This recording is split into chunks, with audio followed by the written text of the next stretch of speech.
Ha? Anong ginagawa mo? Sino to? Surprise! Sino to?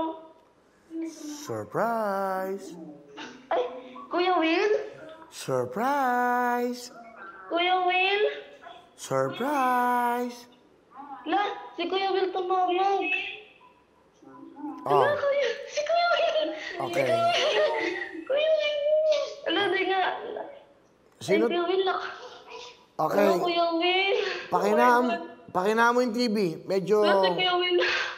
Okay. Ano pangalan mo? Nakabahan ako, Kuya Will. Huwag kang kakabahan. Ayan. Wait lang. Kasama ko po si Lola. Wait lang.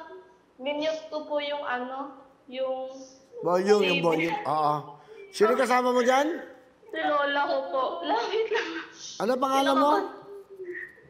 Kuya Will, Jonah po. Taga saan ka, Jonah? Quezon City po, Aba, malapit lang. Saka sa Quezon City. Dito lang. Opo, dito po sa Barangay Pasong Tamo. Ah, dito lang. O, ikaw ba Ilan taong ka na ba, Jonah? Kuya Will, 25 po. May anak ka na ba? Kuya Will, namatay ang baby Ah. Ay, wait lang. Upo ka lang na, kinakabahan. Andyan, sino kasama mo dyan sa bahay? Si Lola mo? Opo. Kayong dalawa lang? Yung asawa ko po, pero lumabas po kasi asawa ko po. Ano ba ang trabaho ng asawa mo? Grab rider po. Pero hindi pa po siya nakakabiyahe simula po nung na-hospital ko. Anak ko hanggang ngayon po First baby mo ba yon? Opo. November 5 lang po siya nawala Sorry. Sa pangyayaring yan. Nagkasakit ba ang baby mo? Opo, bali, 2 beses po kami na-admit sa hospital. Noong September 23 po kami unang na-admit si baby. Na-diagnose po siya na may TB meningitis stage 2 tapos hydrocephalus po. Tapos October 30 po, na-admit ulit kami. Infection po yung pinamatay. Hindi pa po alam ni mama ko. Wala na ako niya. Hindi pa nakaka-uwi si mama. Nasa abroad po siya nakakulong.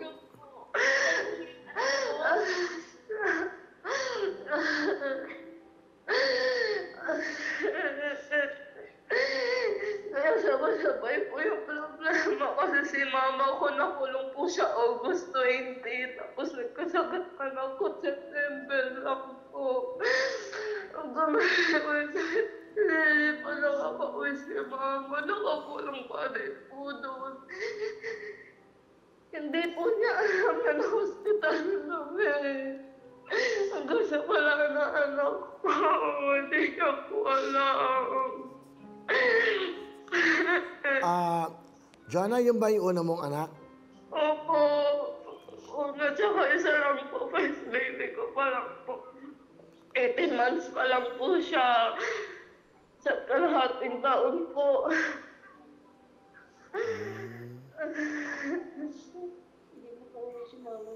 O sige, ganun talaga ang buhay.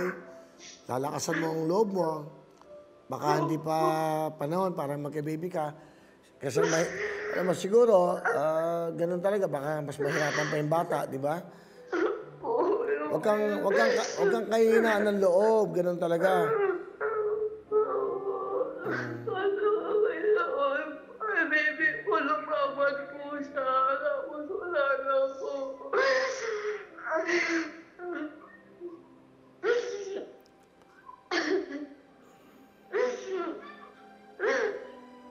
Bakit po hindi pa nakaka-uwi si mama ko? Asan ba ang mama mo? Sa Aman, Jordan po, nakakulong po siya. Nakakulong sa Aman? Opo, kasi po, pagkainitan po siya nung una niyang amo doon. Kasi nung una po, dati pa po, nagsabi na sa amin si mama ko na hinihingan daw po siya ng 150,000 kapalit po ng papers niya. Umalis po kasi si mama doon sa una niya employer kasi po ang baba po ng sahod niya eh. Nagpapaalam po siya na taasan. Yung sahod hindi po pumapayag yung amo niya noon kaya umalis po siya. Inalisan po niya yun. So, ang ibig mo sabihin, yung dati yung amo, hinihingan siya ng pera.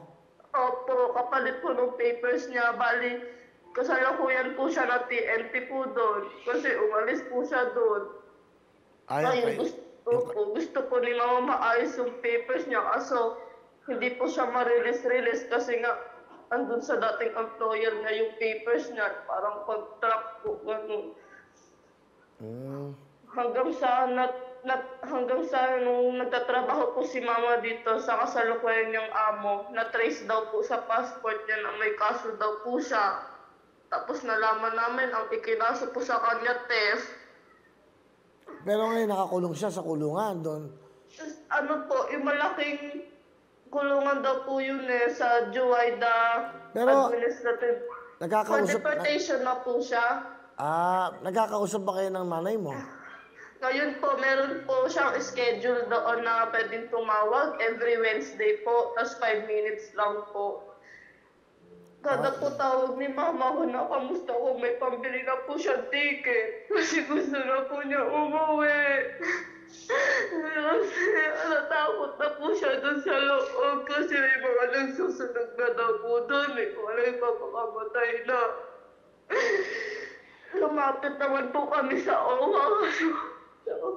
Napakaano po dito kasi patagal po talaga yung proseso.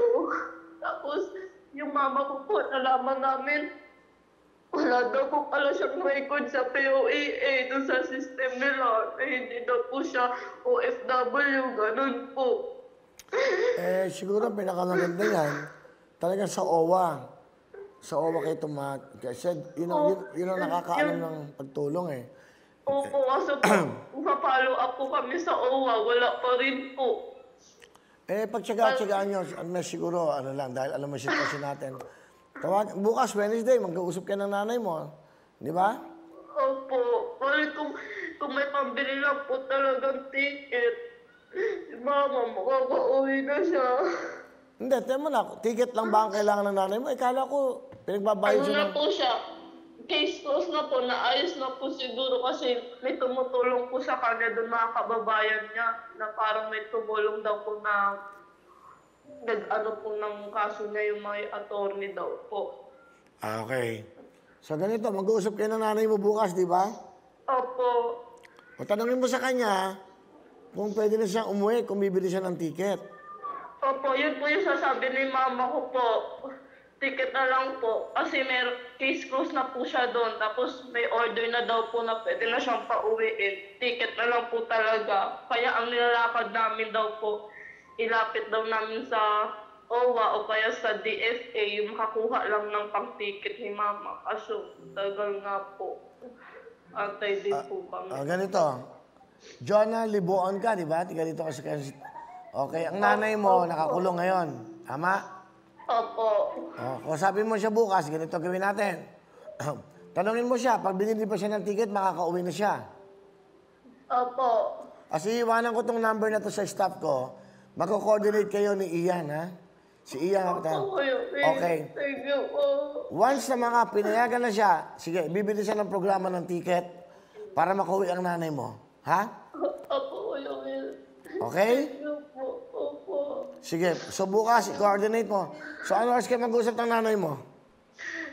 Iba-iba po eh. Siguro, tumatawag po si mama dito sa amin hapon po. Minsan hanggang gabi, alas 7, alas 8. Okay, siguraduhin mo lang na makakauwi siya. Wawawi ng bibili ng ticket niya para makauwi. Thank you po, Will. Para sa Pasko, ha? O, ito, ka na umiyak. Sige, ito. O, ang binibigay ko is 30,000. Dadagdagan ko to, gagawin kong 40,000. Padala mo yung nanay mo kahit papaano ng pera doon. Para may pangkain siya.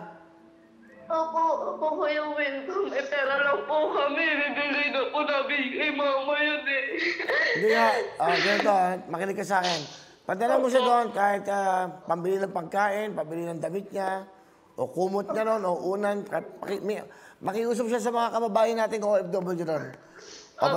O eto ngayon, 40,000 to para sa'yo. Itong 40,000 na to, bigay ko, o bigay ng programa to sa'yo. Tapos yung ticket ng nanay mo, yung ticket ng nanay mo, po pwedeng ibili yan. Basta pwede siya umuwi. Kami na bahala sa ticket. Okay? Thank you po, Kuya Will. Thank sige. you.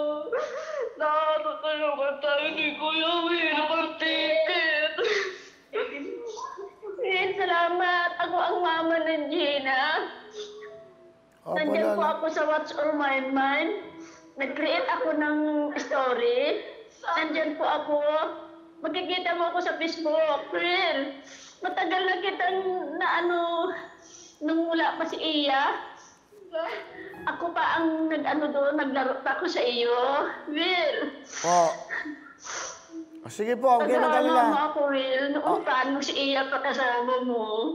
Sige po, at okay na po. At tatawagan kayo. Magkikita mo ako sa Facebook, Will. Sa What's on My Mind. Wala po kasi akong Facebook. Pero papahanap ko po. Basta itong 40,000 para sa inyo, padala niyo po yung anak niyo sa sa Oman ba? Oman? Thank you, Will. Thank sige you. po. Sige, Thank John. you very much, Will. Okay po, Natutulungan mag-ingat mo kayo. Pati ang iba. Okay po, mag-ingat kayo dyan, nanay. Merry Christmas. Jonah? So, thank you. Thank you very much, Will. Jonah? Hello? Hello po. Sige ha. Papatawagan kita mamaya. Mag-coordinate kayo sa staff ko, okay? O pero ngayon, thank you, Kuya Will. meron kang Thank you po. 40,000. Okay, bye-bye. Thank you po. Thank Bye-bye. you, Kuya Will. Okay. Thank you po. Mahirap talaga yung ganon. O dahil dyan, tawag pa! Mawawin ang lahat sa aming pagbibigay ng saya at pag-asa ng iyong